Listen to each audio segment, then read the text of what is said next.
21절부터 24절까지의 말씀입니다. 마태복음 16장 21절부터 24절까지의 말씀.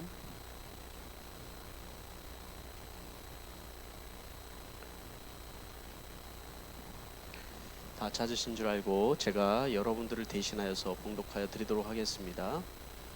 그때부터 예수께서는 자기가 반드시 예루살렘에 올라가야 하며 장로들과 대제사장들과 율법학자들에게 많은 고난을 받고 죽임을 당해야 하며 사흘째 되는 날에 살아나야 한다는 것을 제자들에게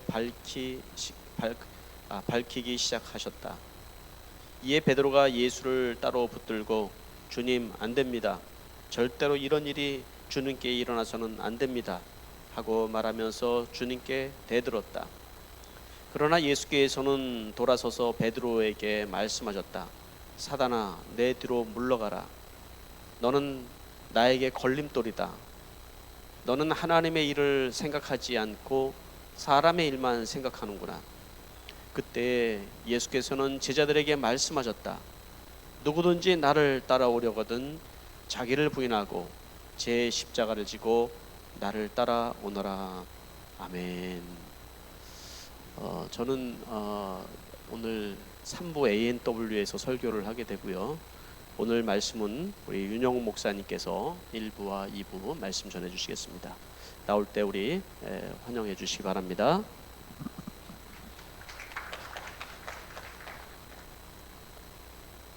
기억하고 계시네요. 박수를 칠까 말까. 잠시 기도하도록 하겠습니다. 하나님 감사합니다.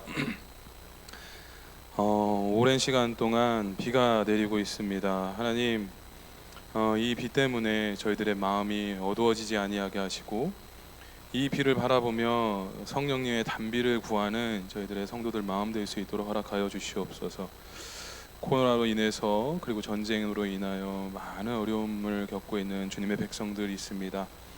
하나님께서 기억하셔서 회복시켜 주시고 하루속히 전쟁과 이 코로나가 끝낼 수 있도록 주님께서 능력을 베풀어 주시옵소서.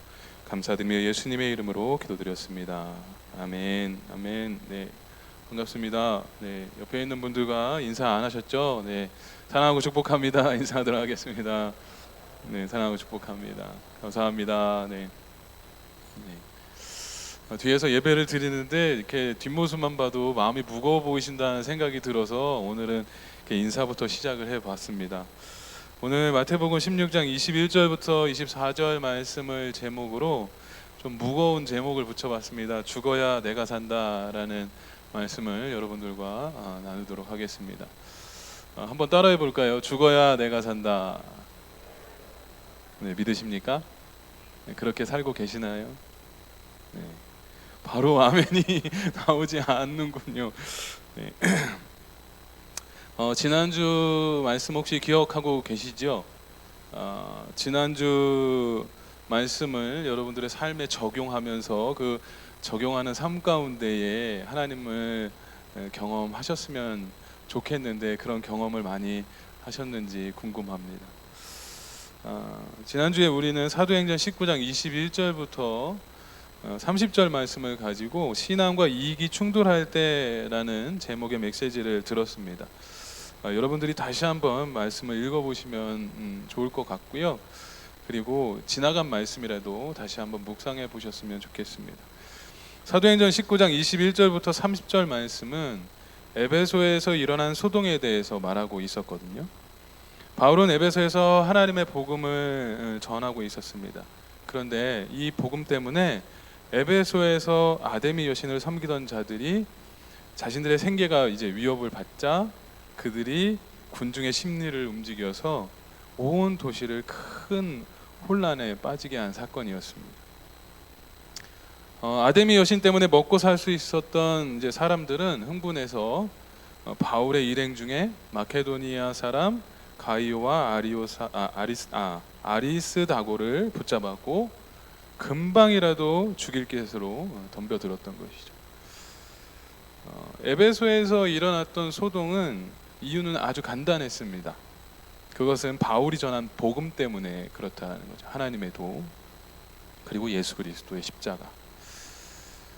바울이 전한 복음은 굉장히 그 에베소에서 강력했고, 그리고 하나님의 말씀에는 생명력이 있었기 때문에 듣는 사람들의 마음에 찔림을 주었고 그들이 이제 변화되기 시작했다라는 것이죠.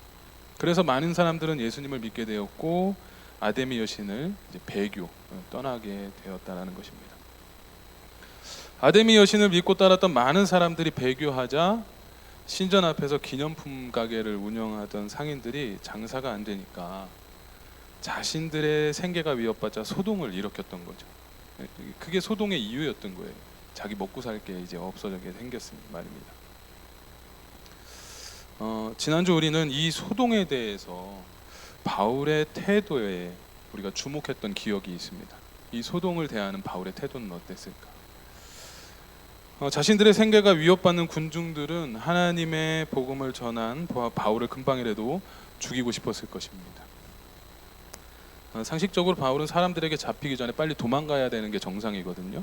그런데 바울은 그렇게 하지 않았다라는 겁니다. 소동이 일어나고 있는 군중 속으로 들어갔다라는 것이죠.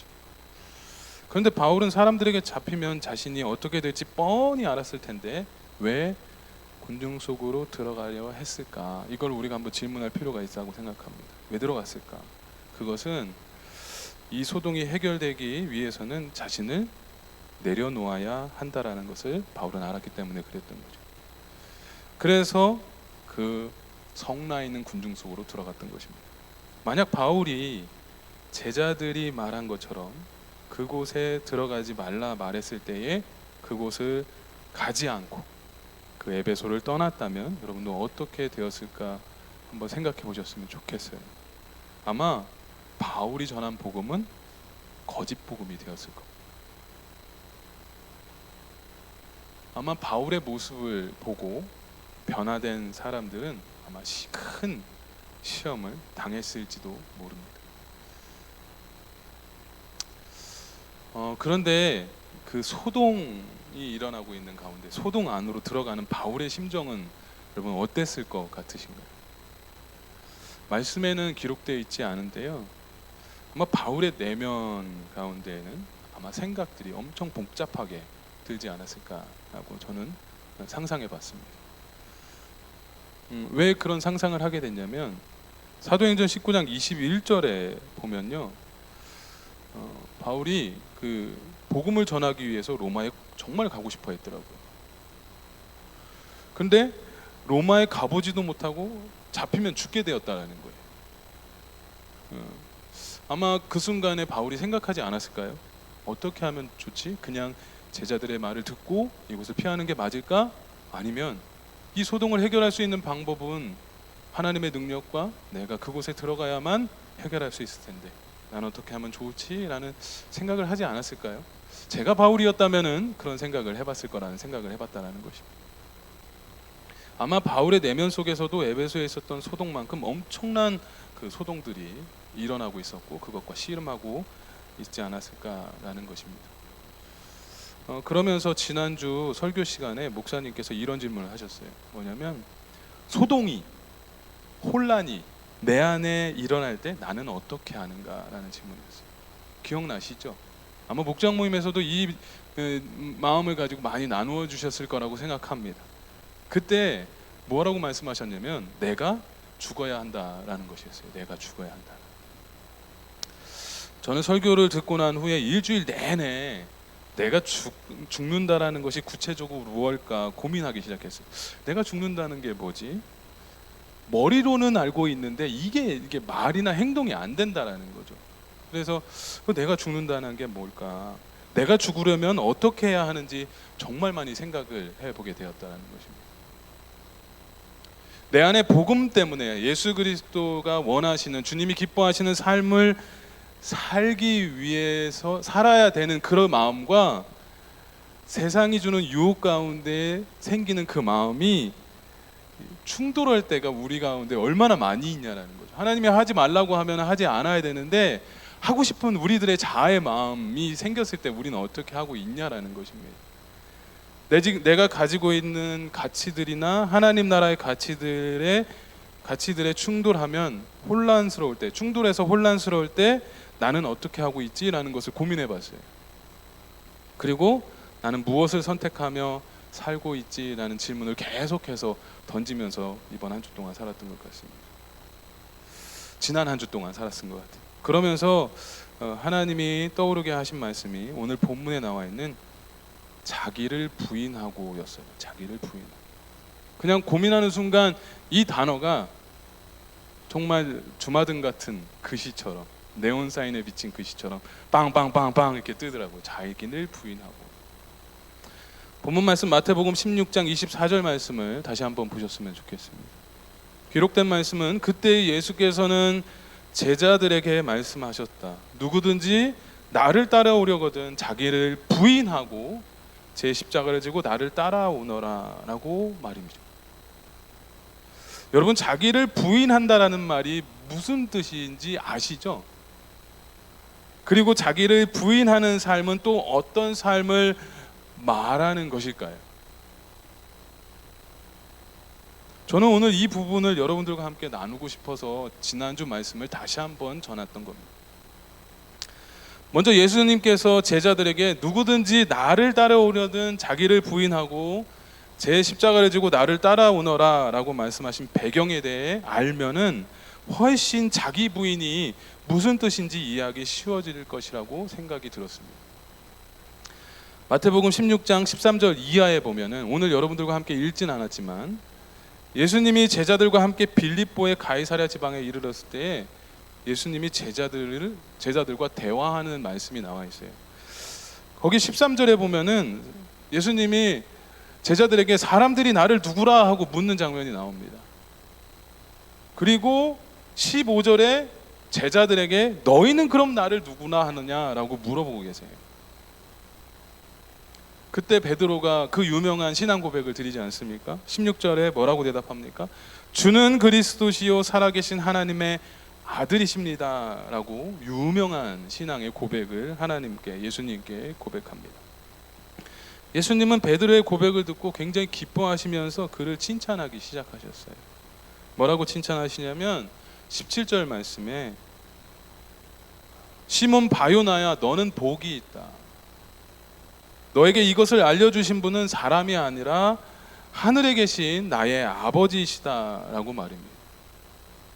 여기서 예수님께서 칭찬하신 너에게 복이 있다. 복이 있다라는 말은 이해가 될 것 같아요. 우리도 복 좋아하잖아요. 그죠? 그 복이라는 의미는 이해할 것 같은데, 그런데 너에게 이것을 알려주신 분은 사람이 아니라 하늘에 계신 나의 아버지시다라는 말을 잘 이해가 되지 않는다라는 거죠. 여러분, 이게 무슨 뜻이겠습니까? 너에게 이것을 알려주신 분은 사람이 아니라 하늘에 계신 나의 아버지시다.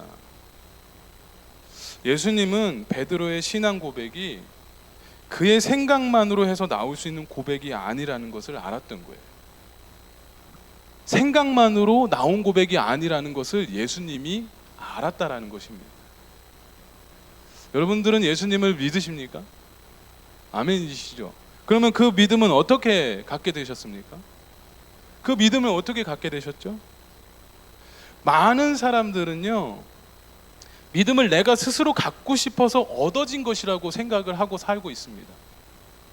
나는 부처도 믿을 수 있었고, 그리고 신천지도 갈 수 있었고, 그런데 나는 예수를 선택했어. 그래서 믿음이 생긴 거야 라고 생각하는 사람들이 있다라는 거죠. 믿음은 내가 선택한 것이다 라고 생각한다는 거예요. 그런데 믿음은 결코 그렇지 않다라는 것입니다. 여러분들, 믿음은 하나님의 주권적인 은혜로만 얻어질 수 있다는 것을 여러분들 기억하셨으면 좋겠어요. 뭐라고요? 믿음은 하나님의 주권적인 은혜로만 얻어질 수 있는 것입니다. 학습에 의해서도 아니고요, 교육에 의해서도 아니고, 교회를 오래 다닌다고 얻어지는 것도 아니에요.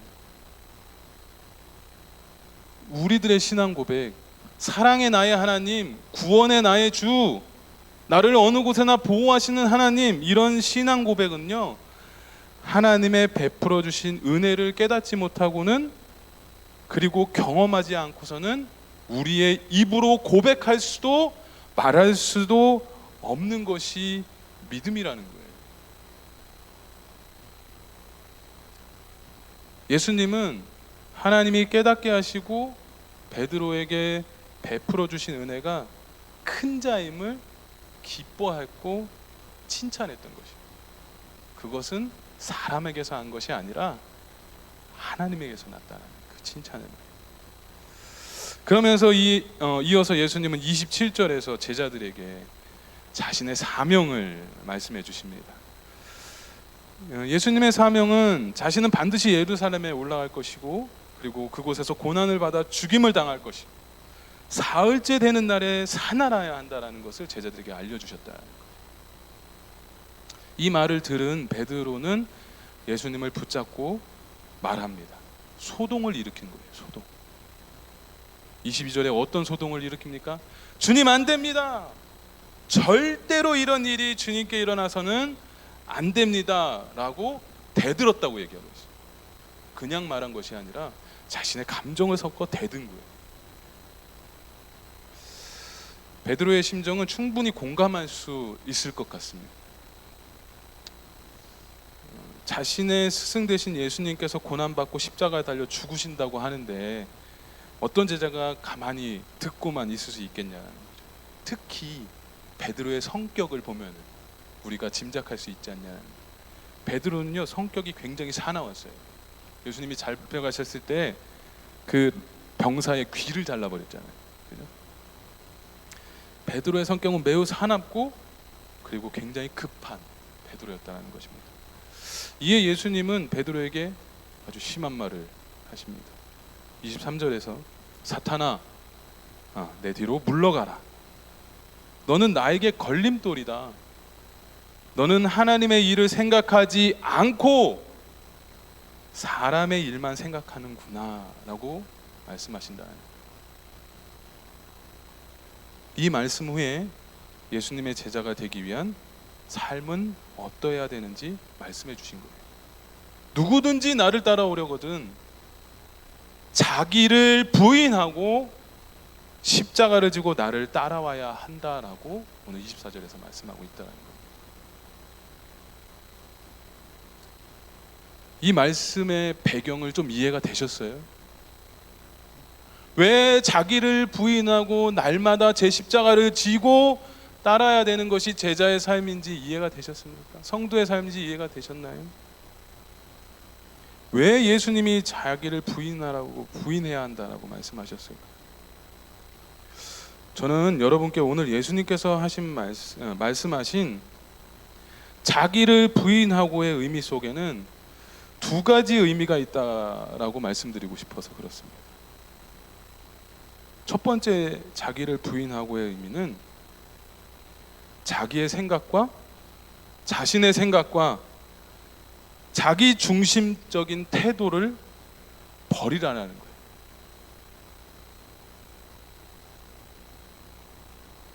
여러분, 조금 전 말씀에서 예수님이 왜 베드로에게 책망을 했는지 기억하셔야 돼요. 칭찬하셨다가 갑자기 왜 책망하셨는지 여러분도 기억하셔야 된다는 것입니다. 23절을 다시 한번 보시면 베드로에게 이렇게 말합니다.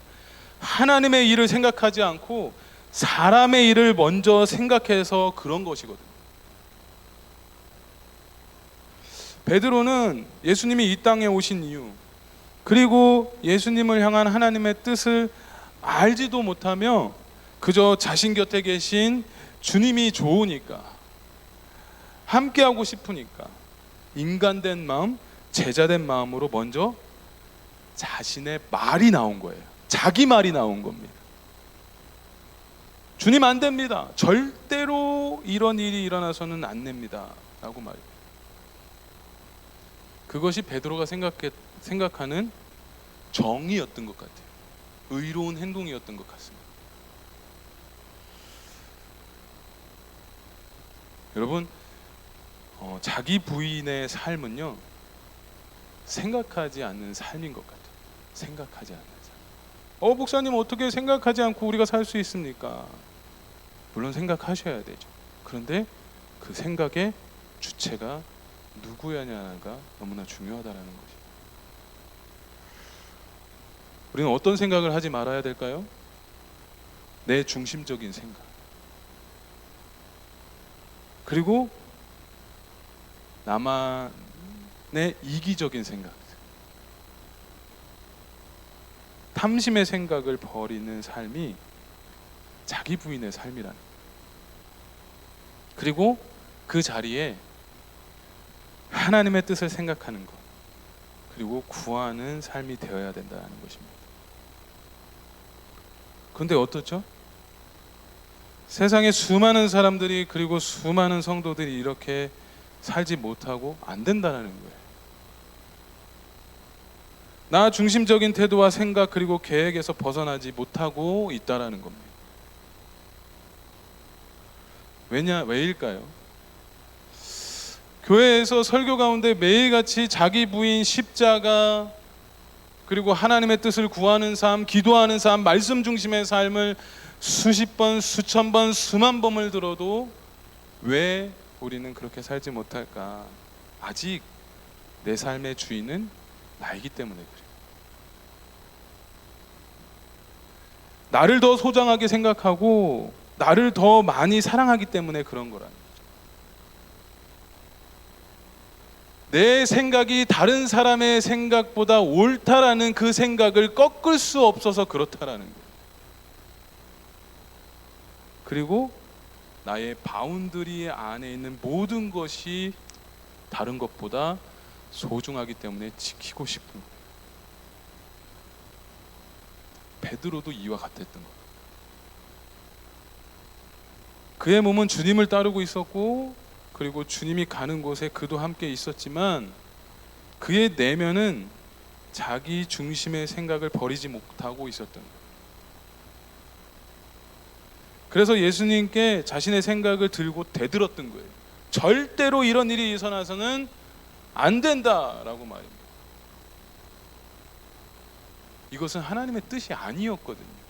그래서 하나님이, 예수님께서 베드로에게 사단아 물러가라 라고 얘기하셨던 겁니다.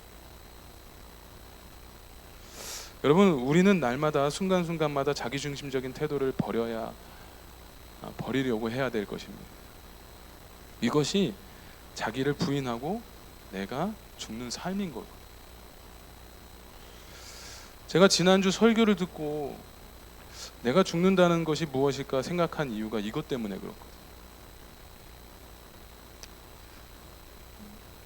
아직도 내 자아가 죽지 못하고 시퍼렇게 살아있어서 그랬습니다.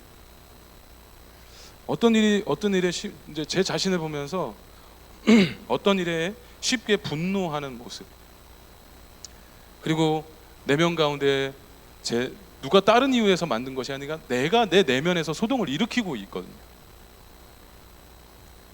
하나님의 뜻을 구하지 않으며 내 계획과 내 생각이 먼저 앞서 나가는 나의 삶과 나 자신을 보면서 너무 화가 났었습니다.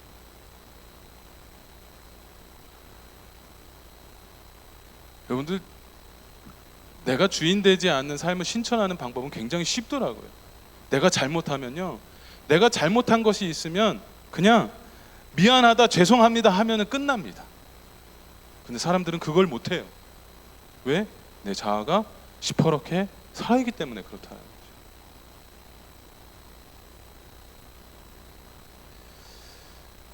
지난주 아내랑 차를 타고 가면서 제가 아내에게 이런 말을 했습니다. 여보, 난 참 아직 멀은 것 같아 라고 말을 했어요. 이 말을 한 배경은요, 결코 싸워서 한 말이 아니라 계속 자기 부인이라는 그 생각에, 자기를 부인하고 라는 이 생각에서 제가 사로잡혀 있다 나머지 그냥 제 자신을 보게 된 거죠. 그런데 자기중심적으로 사는 사람이 저만 있지는 않을 것 같아요. 여러분들은 어떠십니까? 말씀은 항상 나를 거울 삼아 봐야 되거든요. 사실 남의 이야기가 아닙니다. 나를 두고 하나님께서 말씀하시다라는 것을 우리가 꼭 기억하시면서 말씀을 비춰보셨으면 좋겠어요. 여러분들은 어떠신가요?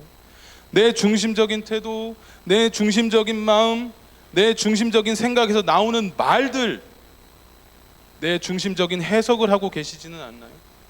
여러분들, 내 중심적인 사고에 가득 잡혀 있는 사람들은 어떤 설교가 주일에 선포돼도 절대 귀에 들어오지 않습니다.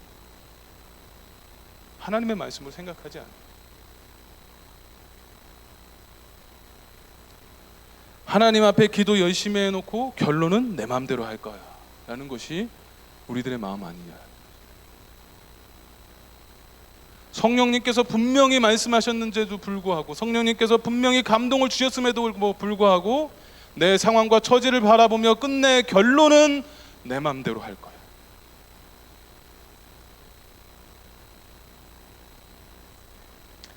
우리가 이것 때문에 공동체에서 소동이 생기고 공동체가 혼란스러워지는 것이라고 저는 생각합니다. 그럼 어떻게 하면 좋을까요? 그러면 이 소동이 일어나지 않고 내가 날마다 자기를 부인하면서 살기 위해서는 어떻게 하면 좋을까요? 천천히 생각하면 돼요. 천천히 생각하면 어떨까요? 잠시 기도해 보면 어떻겠습니까? 무엇인가를 결정할 때에 너무 급하게 결정하지 말고 조금은 천천히 하나님께 기도하고 성령님의 음성을 구하는 것은 어떨까요?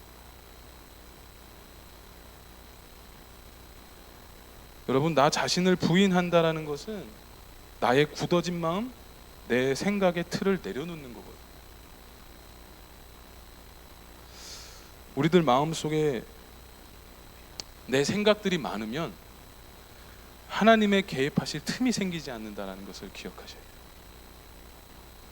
왜 우리가 하나님의 음성을 듣지 못하겠습니까? 우리 생각이 너무 많아 그 생각으로 가득 차 있기 때문에 그렇습니다. 기질 테스트 MBTI에 보면요, 계획, 그러니까 플랜을 짜는 성향을 묻는 질문이 있어요. 뭐 계획적인 분, 나는 어떤 여행을 갈 때 어떤 무엇을 먹을까, 무엇을 가지고 갈까, 어느 곳으로 갈까, 차로 갈까, 비행기를 타고 갈까 막 고민하시고 계획 짜시는 분들, 이게 이제 플랜을 짜는 분들의 성향이거든요. 예를 들면은 여행 갈 때 계획 세우시는 편이다, 아니면 즉흥적으로 가는 편이다. 대답하실 수 있으시죠? 맛집을 찾을 때에 정보를 인터넷이나 지인에게 물어보고 찾아가서 먹어보는 편이다, 아니면 가다가 맛있어 보이는 간판을 보면은 가서 무작정 들어가서 먹는다. 뭐 이런 질문도 할 수 있을 거고요. 저는 굉장히 플랜적입니다. 저는 성향이 굉장히 플랜을 짜야 돼요.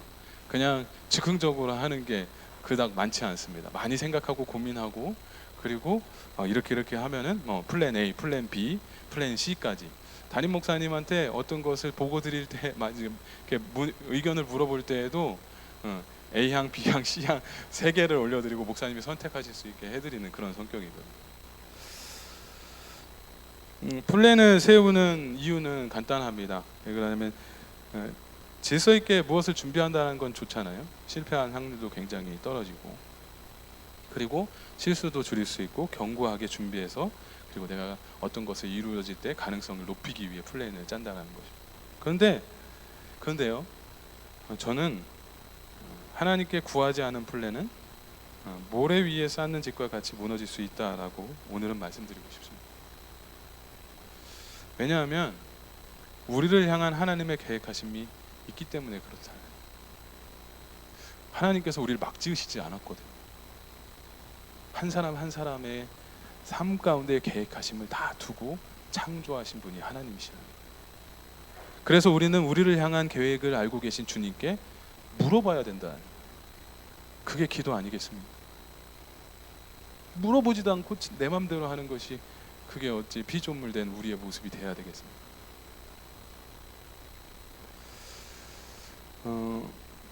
제가 지난번 설교 나의 복음이라는 설교 혹시 기억나세요? 그 지난 나의 복음이라는 설교 시간에 제가 이런 고백을 했었습니다. 아마 기억하시는 분들도 계실 텐데, 저는 제 삶의 복음이 제 삶의 실제가 되었으면 하는 바람을 항상 가지고 삽니다. 아마 여러분들도 그러실 거라고 생각이 들어요. 그렇게 살고 싶었고, 그리고 그 삶을 통해 하나님을 경험하고 싶었습니다. 그래서 코로나에 걸려 골골거리는 가운데에서도 엎어져도 하나님께라는 그런 마음으로 하나님께 기도했다라고 여러분들께 나눈 적이 있었던 것 같아요. 지금 많이 성도님들이 걱정하고 계시겠지만 성도님들 가운데 코로나에 걸린 분들이 좀 있습니다. 많이 힘들어하고 계시더라고요. 우리 생각날 때마다 그분들을 위해서, 목장 식구들을 위해서, 초원 식구들을 위해서 기도해 주셨으면 좋겠어요. 그런데 저도 그랬었는데 그때 하나님 엎어져도 하나님께 기도했더니 성령님께서 주신 마음이 어떤 마음이었냐면 나의 계획과 생각을 내려놓아라. 그리고 너 자신을 죽여라라는 거였어요. 그래서 오늘 설교를 이걸 준비했나? 뭐 그런 생각들도 들었습니다. 그리고 하나님보다 앞서지 마라라는 말씀을 드린 적이 있어요. 기억나시죠? 그런데 저는 이 마음을 하나님께서 받고 성령님께 받고 계속 이런 마음을 살았으면 참 좋았을 텐데 그게 안 되더라고요. 또 저에게 무슨 일이 생기면, 저에게 안 좋은 일이 생기면 여지없이 무너지는 모습을 보면서 아내한테 여보 나는 안 되나 봐 이 얘기를 했던 것 같아요. 내 속에 생각들이 너무 많이 들기 시작하면 그것을 내가 어떻게 해보려고 하고 기도하지 않고 스스로 계획을 세워보려고 하고 막 그런 모습을 발견하게 되면서 아 나도 별 수 없는 죄인이구나 라는 생각이 들었다. 입으로는 주님을 따르겠다고 하지만 실제적으로 하나님을 따르지 않은 그런 삶을 살고 있었다는 것을 발견했다는 것이죠. 그런데 그때마다 저는 포기하지 않았습니다. 다시 엎어져도 하나님께 엎어지자, 다시 말씀 앞에 머물러 보자 결심하고 또 실천하면서 살았던 것 같아요. 저는 여러분도 그러셨으면 좋겠어요. 여러분 엎어지면 다시 일어서면 되거든요. 작심삼일했다가 실패하면 다시 작심삼일 하시면 되거든요. 근데 우리 너무 쉽게 포기한다. 천천히 하나님과 걷기만 해도 됩니다. 하나님 내가 주님께 쓰임 받고 싶습니다. 이런 정말 큰 기도 제목을 하나님께 올려드리지 않아도 하나님과 그냥 천천히 걷기만 하셔도 돼요.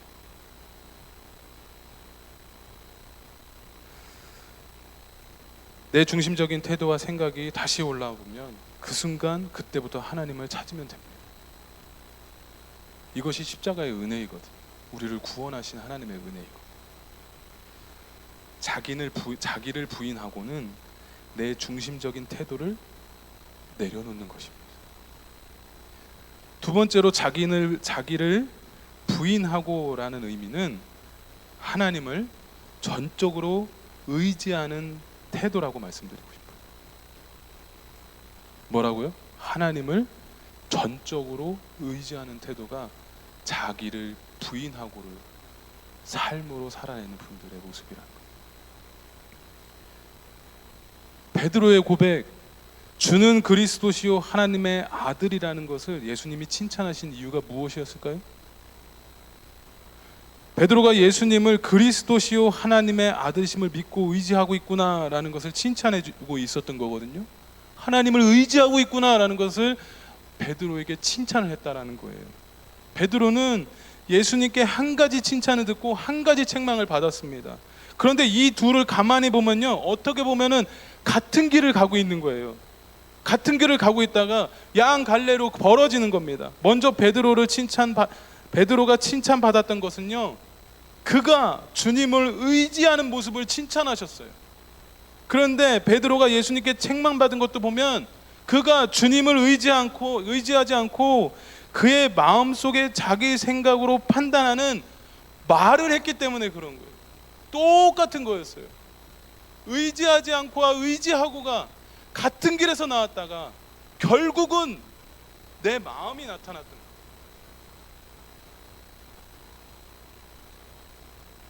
여러분, 신앙생활은 복잡한 것이 아닙니다.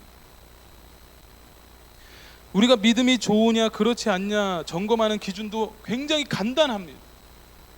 그것은요, 내가 하나님을 의지하고 살고 있느냐 그렇지 않느냐라고 보시면 돼요.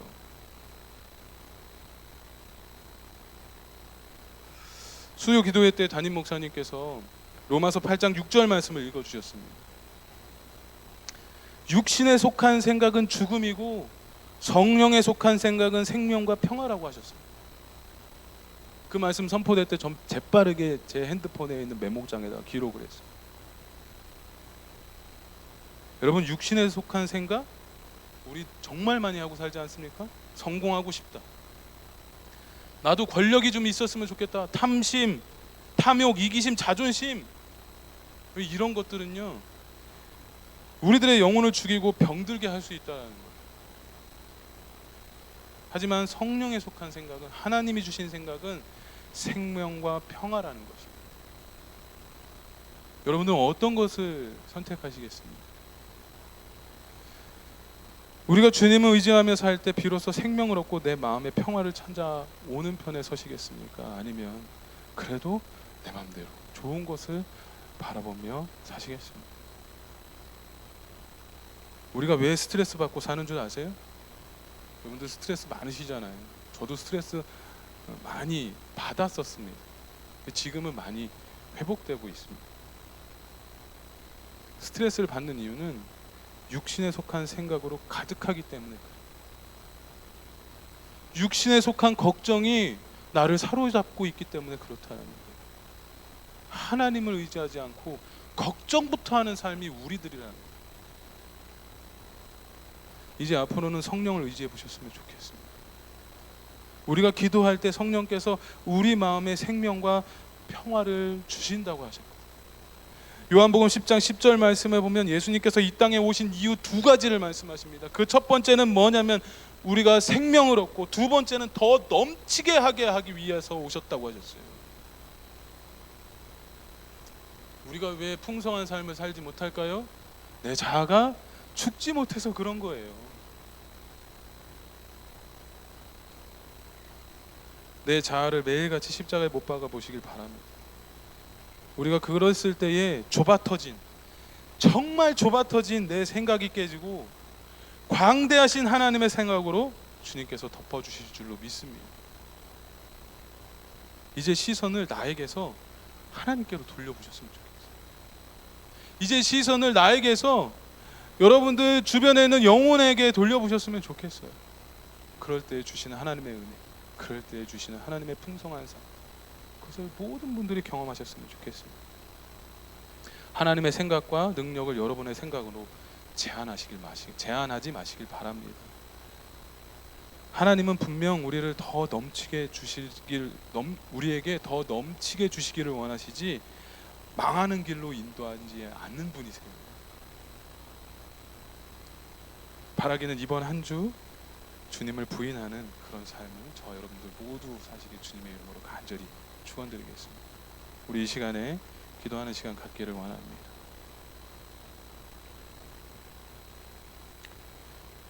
눈을 감으시고 함께 기도했으면 좋겠습니다.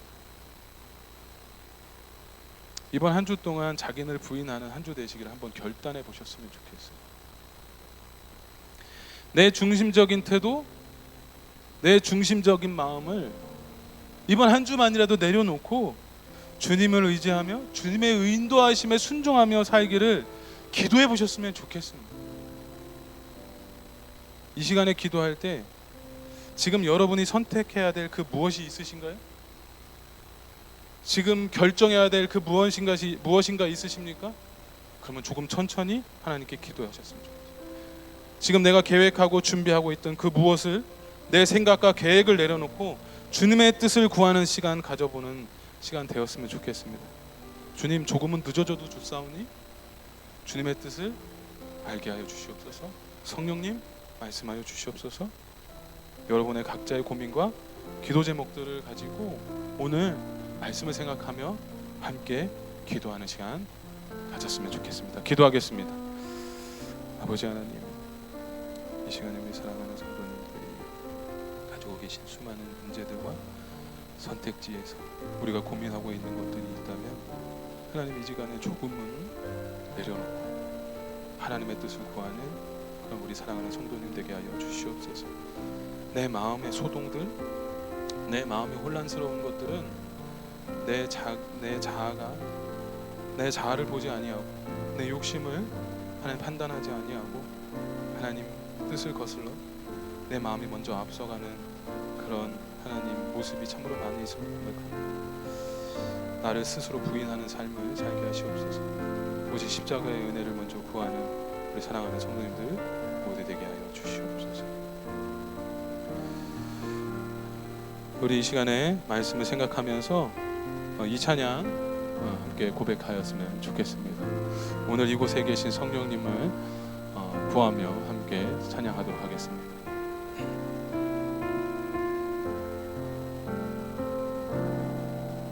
오늘 이곳에 계신 성령님, 우리에게 말씀하시고 우리 가르치소서. 다친 우리 마음 열어주시고 주님 빛으로 밝혀 우리를 인도하소서. 오늘 이곳에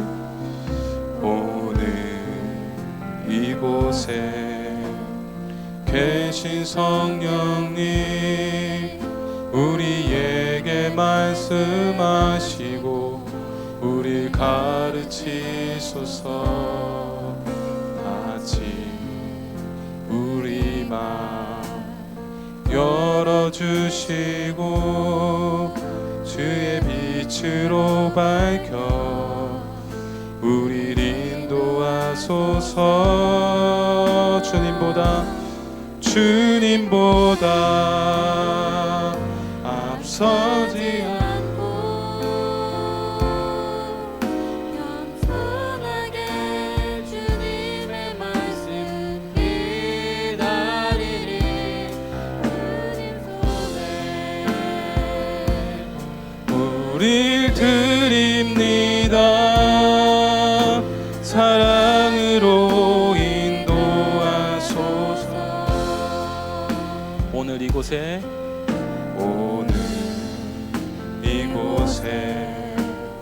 계신 성령님, 우리에게 말씀하시고 우리 가르치소서. 다친 우리 마음 열어주시고 주의 빛으로 밝혀 우리를 인도하소서. 주님보다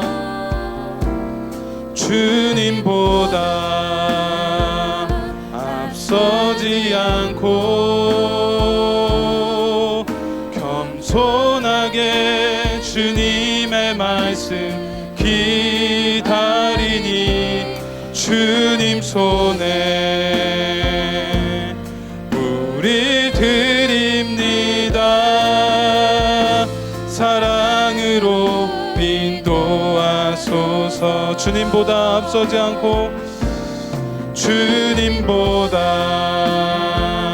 앞서지 않고 겸손하게 주님의 말씀 기다리니 주님 손에 우릴 드립니다. 사랑으로 인도하소서. 우리 다시 한번 우리가 이번에는 목소리를 내어서 하나님께 기도했으면 좋겠는데요. 이 찬양의 고백이 이번 한 주의 삶의 고백이 되고 이 고백이 우리의 삶의 실제가 되기를 결단하셨으면 좋겠습니다. 주님보다 앞서지 않게 주님 내가 결단하겠습니다.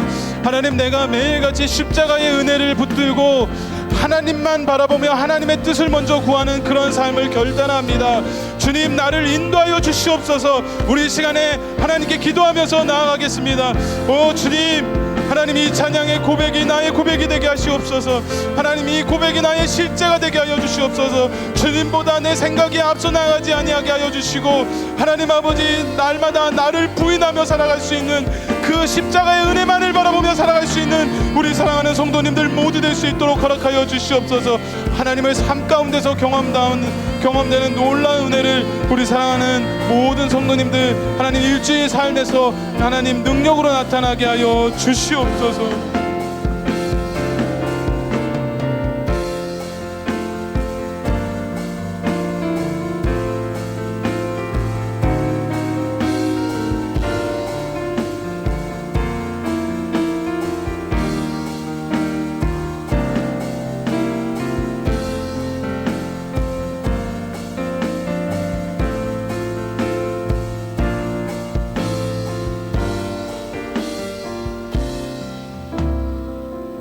하나님 아버지, 육신의 생각은 사망이고 성령이 우리에게 주시는 생각은 생명이라는 것을 기억하게 해주시니 감사를 드립니다. 주님보다 앞서지 않는 우리의 삶이 되기를 원합니다. 이제 평안한 마음으로 세상에 돌아가십시오. 선한 일에 용기를 가지며 악을 악으로 갚지 마시고 항상 연약한 자를 도우며 병든 자를 돌아보십시오. 곤란당하는 이웃을 위로하십시오. 모든 사람을 존경하며 주님의 몸된 교회를 사랑하며 봉사하십시오. 모든 일을 믿음과 사랑으로 행하시고 어떤 일에도 소망을 포기하지 마십시오. 거룩하신 성령님께 순종하며 기쁨과 감사의 생활을 해나가십시오. 우리 주 하나님 아버지는 여러분을 항상 도와주실 것입니다. 이제는 우리 주 예수 그리스도의 은혜와 하나님 아버지의 그 크신 사랑하심과 성령님의 감화감동 교통하심이 날마다 성령의 생각으로 우리와 함께 하시기를 원하고, 또 우리가 결단하는 우리 모든 성도님들 머리머리 위에 이제로부터 영원토록 함께 하시기를 축원하옵나이다. 아멘.